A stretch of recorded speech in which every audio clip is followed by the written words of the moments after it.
Hello friends, welcome back to my channel natural environment.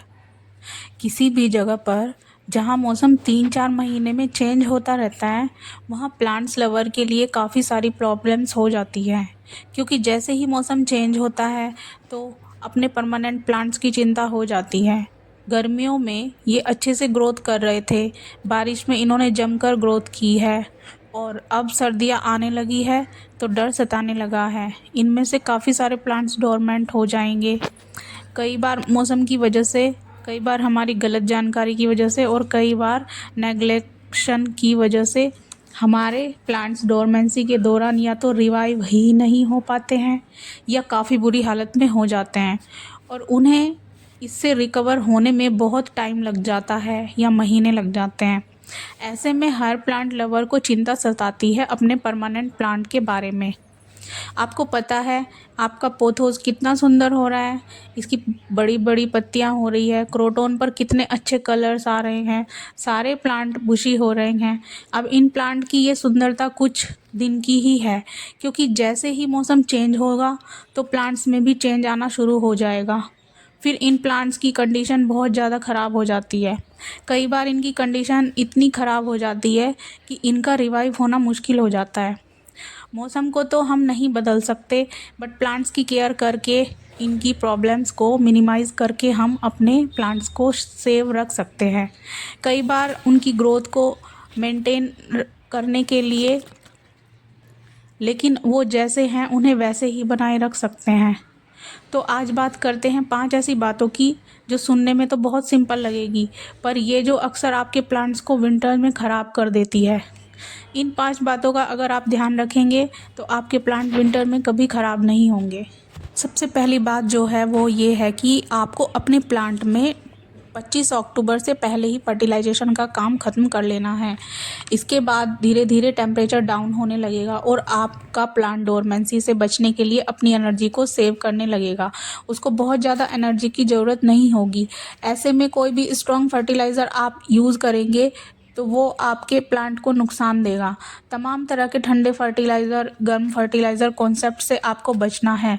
जब plant dormancy या semi dormant stage में होता है तो उसको बहुत ज़्यादा न्यूट्रिएंट्स की आवश्यकता नहीं होती है, उसकी पूरी एनर्जी खुद को बचाने में लगी होती है। तो ऐसे में आपके सब ट्रॉपिकल प्लांट जैसे चंपा, चमेली, जूही, गुड़हल जो हमारी क्लाइमेट के प्लांट हैं, उनमें तो आप देखते होंगे कि उनमें धीरे धीरे पत्तियां कम होने लगती है, प्लांट बेरौनक होने लगते हैं। ऐसे में उन प्लांट को छेड़ने की कोई ज़रूरत नहीं होती। ऑर्नामेंटल प्लांट को आपको उसके बाद फर्टिलाइज़र नहीं देना है।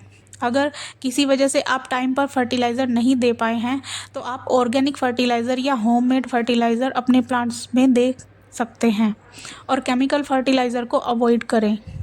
दूसरी बहुत ही इम्पोर्टेंट बात ये ध्यान रखनी है कि अब आपको अपने वाटरिंग के टाइम को रिवाइज़ करना है। यानी कि पहले आप गर्मियों में 10 बजे के पहले पानी दे रहे थे ताकि धूप में आपके प्लांट्स के जलने के और डैमेज होने के चांसेस होते थे।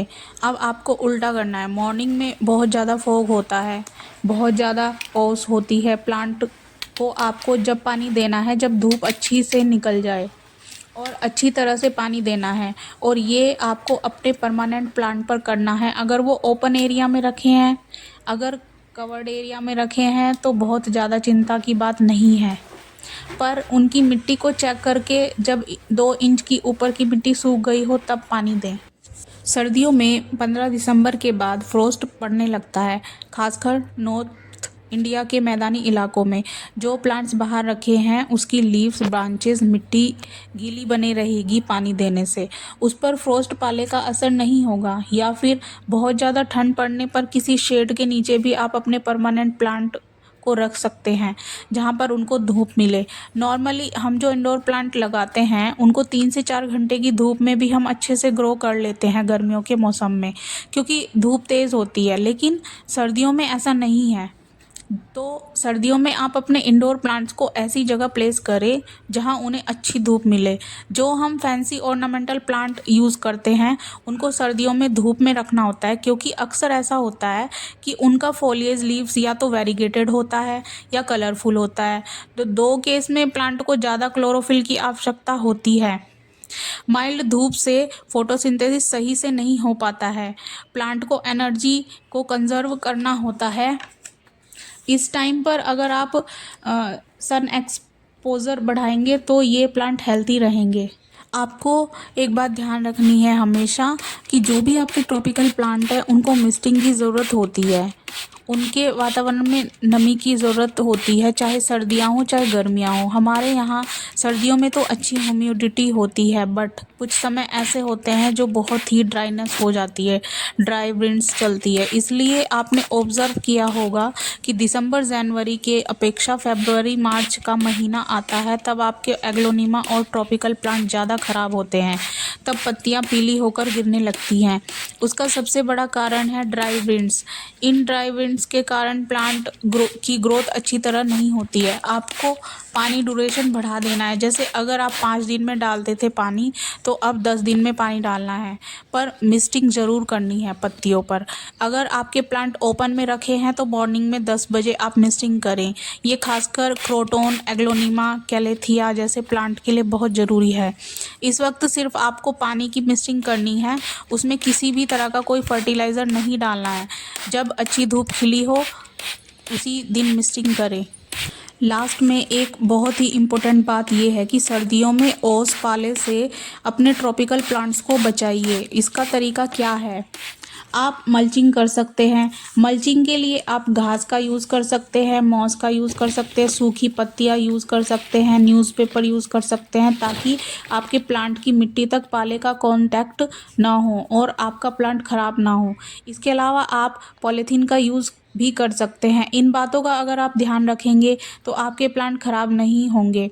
और आपको प्लांट्स में ओवर वाटरिंग नहीं करनी है, क्योंकि इस वक्त रूट रॉट और फंगस का खतरा बढ़ जाता है। तो फ्रेंड्स, ये थी वो इम्पोर्टेंट बातें जिसे ध्यान में रखकर आप अपने इंडोर प्लांट्स को विंटर में भी सेव रख सकते हैं और उनकी अच्छे से केयर कर सकते हैं। तो फ्रेंड्स, अगर आपको ये वीडियो पसंद आई हो तो आप वीडियो को लाइक कीजिए, कमेंट कीजिए और शेयर कीजिए। और अगर आपने मेरा चैनल सब्सक्राइब नहीं किया है तो सब्सक्राइब कीजिए। Thanks for watching.